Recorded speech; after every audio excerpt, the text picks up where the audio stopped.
বগুড়ার আদমদীঘি উপজেলায় নীলসাগর এক্সপ্রেসের লাইনচ্যুতির ঘটনার পর ২১ ঘন্টা পর উত্তরবঙ্গের সঙ্গে বিচ্ছিন্ন রেল যোগাযোগ স্বাভাবিক হয়েছে। বেলা 11:30টায় আকিলপুর থেকে ডাউন সীমান্ত এক্সপ্রেস ট্রেনটি সান্তাহারে পৌঁছার মধ্য দিয়ে রেল যোগাযোগ ব্যবস্থা স্বাভাবিক হয়। এরপর থেকে দেশের বিভিন্ন স্থান থেকে উত্তরবঙ্গগামী ট্রেন চলাচল শুরু হয়।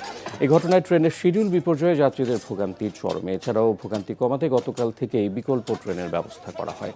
এতে যাত্রীরা সহজে গন্তব্যে পৌঁছাতে পারে। এছাড়াও ঘটনা তদন্তে 4 সদস্যের 2টি তদন্ত কমিটি গঠন করা হয়েছে। ইতিমধ্যে তদন্ত কাজ শুরু করেছেন।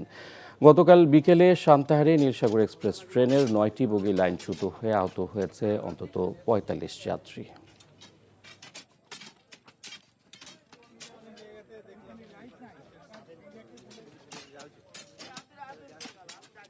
পশ্চিমাঞ্চলের সর্বোচ্চ পর্যায়ে কর্মকর্তা আমরা এখানে উপস্থিত হয়েছি, হয়ে এই স্যালভেজ ওয়ার্কে সক্রিয় অংশগ্রহণ করেছি এবং আল্লাহর রহমতে আমরা এই 10টা 25-এ রেল লাইন ফিট দিতে পেরেছি সাময়িকভাবে বলতেছি এই কারণে এখন ফুল স্পিডে ট্রেন চলবে না, ট্রেন আসবে, ট্রেন থামবে এবং স্লো স্পিডে পার হবে এবং গ্রাজুয়ালি রেল লাইনটা ইমপ্রুভ করা হবে।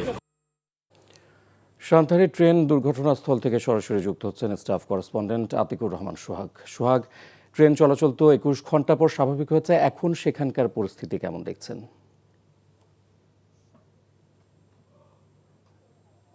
ইফতেখার, ঠিক 10 মিনিট আগে আমাদের এখান থেকে এই যে আকিলপুর থেকে একটি ট্রেন, খুলনাগামী ট্রেন, এখান থেকে পারাপারের মধ্য দিয়ে কিন্তু ট্রেন চলাচলের এই স্বাভাবিক ঘোষণা করা হলো।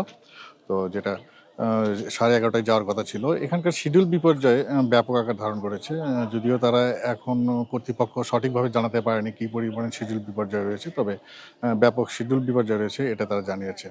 তো 21 ঘন্টা প্লাস সময় লেগেছে, এরপরে ট্রেন যাত্রা স্বাভাবিক হলো। এতে যাত্রীরা কিছুটা স্বস্তির নিঃশ্বাস ফেলেছে এবং অনেকে ঘরমুখী যাত্রীরা দীর্ঘ সময় ধরে এখানে বসেছিল। অনেকে বিকল্প পারাপারের ব্যবস্থা করা হলো, অনেকে যেতে পারে নাই।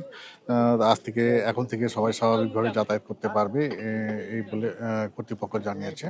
এবং এই যে আমার পিছনে যে রেল লাইনগুলো রয়েছে এটা কিন্তু নির্মাণ করা হয়েছে সাময়িকভাবে, এবং এখানে এসে ট্রেন খুব ধীর গতিতে পার হবে এবং যে ট্রেনগুলো আসবে সবসময় ধীর গতিতে পার হতে হবে, এমনটাই জানিয়েছে। অস্থায়ী একটা ব্যবস্থা এখানে নেওয়া হয়েছে।